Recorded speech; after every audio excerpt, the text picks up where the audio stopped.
ಅದೇ ಹೊಸ ಬೈಕ್ ಯಾರಿಗೆ ಏನು ಅಂತ ಮುಂದೆ ಗೊತ್ತಾಗುತ್ತೆ. ಬಟ್ ಇಲ್ಲಿ ನಾವು ತಗೊಳ್ಳೋ ಬೈಕ್ ಇರಲೇ ಇಲ್ಲ. ಕೆಳಗಡೆ ಹಲೋ ನಮಸ್ಕಾರ ಎಲ್ಲರಿಗೂ, welcome to my new vlog.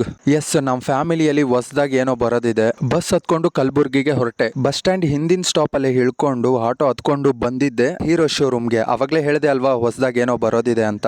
S, ಅದೇ ಹೊಸ ಬೈಕ್ ಯಾರಿಗೆ ಏನು ಅಂತ ಮುಂದೆ ಗೊತ್ತಾಗುತ್ತೆ. ಬಟ್ ಇಲ್ಲಿ ನಾವು ತಗೊಳ್ಳೋ ಬೈಕ್ ಇರಲೇ ಇಲ್ಲ. ಕೆಳಗಡೆ ಕೂತ್ಕೊಂಡಿರೋ ಅಂಕಲ್ಗೆ ಕೇಳಿದೆ, ಮಾರ್ಕೆಟ್ ಅಲ್ಲಿ ಇರೋ ಹೀರೋ ಶೋರೂಮ್ಗೆ ಹೋಗು, ಅಲ್ಲಿ ಸಿಗುತ್ತೆ ಅಂತ ಹೇಳಿದ್ರು. ಅಡ್ರೆಸ್ ಗೋಡೆ ಮೇಲೆ ಅಂಟಿಸಿದ್ರು. ಇಲ್ಲಿಂದ ಮಾರ್ಕೆಟ್ಗೆ ಹೋಗ್ಬೇಕು. ನಾವು ತಗೊಳ್ಬೇಕಾಗಿರೋ ಬೈಕ್ ಮಾರ್ಕೆಟ್ ಅಲ್ಲಿ ಹೀರೋ ಶೋರೂಮ್ ಅಲ್ಲಿ ಇದೆಯಂತೆ. ಆಟೋ ಹತ್ಕೊಂಡು ಮಾರ್ಕೆಟ್ ಕಡೆ ಹೊರಟಿದ್ದೆ. ಶೋರೂಮ್ಗೆ ಹೋಗೋಕ್ಕೂ ಮುಂಚೆ ಒಂದ್ ಪ್ಲೇಟ್ ಸುಕ್ಕಾಪುರಿ ತಿನ್ನೋಣ ಅಂತ ತಿಂದೆ. ಹೀರೋ ಶೋರೂಮ್ ಹುಡ್ಕೊಂಡು ಹೊರಟಿದ್ದೆ. ಬಜಾಜ್ ಶೋರೂಮ್ ಸಿಕ್ತು. ಬಜಾಜ್ ಅವ್ರ ಹತ್ರ ಹೋಗಿ ಹೀರೋ ಶೋರೂಮ್ ಅಡ್ರೆಸ್ ಕೇಳಿದ್ರೆ ಕೆರದಲ್ಲೇ ಹೊಡಿತಾರೆ. ಯಾಕೆ, ಯಾರಿಗೆ ಹೊಸ ಬೈಕು, ಇವೆಲ್ಲ ಕ್ವಶನ್ಸ್ಗೆ ಆನ್ಸರ್ ಮಾಡ್ತೀನಿ. ಮುಂದೆ ನಡ್ಕೊಂಡು ಹೋಗ್ತಾ ಸಿಕ್ಕಿದ್ದೆ ನಾನು ಹುಡುಕ್ತಿದ್ದಿದ್ ಹೀರೋ ಶೋರೂಮ್. ಇಲ್ಲಿ ಒಳಗಡೆ ತಗೊಳ್ಬೇಕಾಗಿರೋ ಬೈಕ್ ಇದೆಯೋ ಇಲ್ವೋ ಗೊತ್ತಿಲ್ಲ. ಒಳಗಡೆ ಹೋಗಿ ನೋಡೋಣ. ಒಳಗಡೆ ಹೋಗಿದ ತಕ್ಷಣ ಆ ಬೈಕ್ ಕಣ್ಣಿಗೆ ಬಿತ್ತು. ಆ ಬೈಕ್ ಬಗ್ಗೆ ಎಲ್ಲ ಡೀಟೇಲ್ಸ್ ವಿಚಾರಿಸಿದೆ. ತಗೊಳ್ಬೇಕು ಅಂತ ಅನ್ಕೊಂಡಿರೋ ಬೈಕ್ ಇದಲ್ಲ. ವಿಚಾರಿಸಿದಾಗ ಕ್ಲಾರಿಫೈ ಆಗಿದ್ದು ಇಲ್ಲಿಗಿಂತ ಬೆಂಗಳೂರಲ್ಲೇ ಆ ಬೈಕ್ ಬೆಲೆ ಕಮ್ಮಿ ಅಂತ. ಅಮೌಂಟ್ ಡೀಟೇಲ್ಸ್ ಎಲ್ಲ ಒಂದ್ ಸ್ಲಿಪ್ ಅಲ್ಲಿ ಬರ್ಸ್ಕೊಂಡು ನೆಕ್ಸ್ಟ್ ಹೋಗಿದ್ದೆ ಮಾರ್ಕೆಟ್ಗೆ.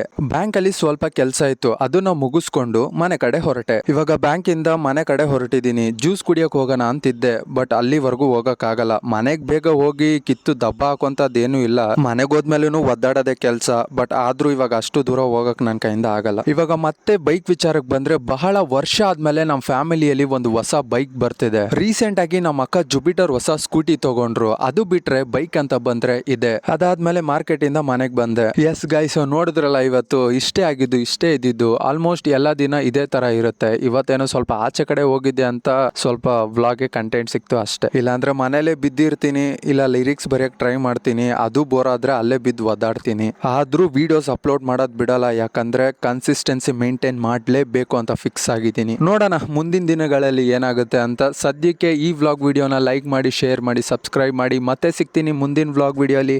Till then take care. ಜೈ ಭೀಮ್. ನಮಸ್ಕಾರ.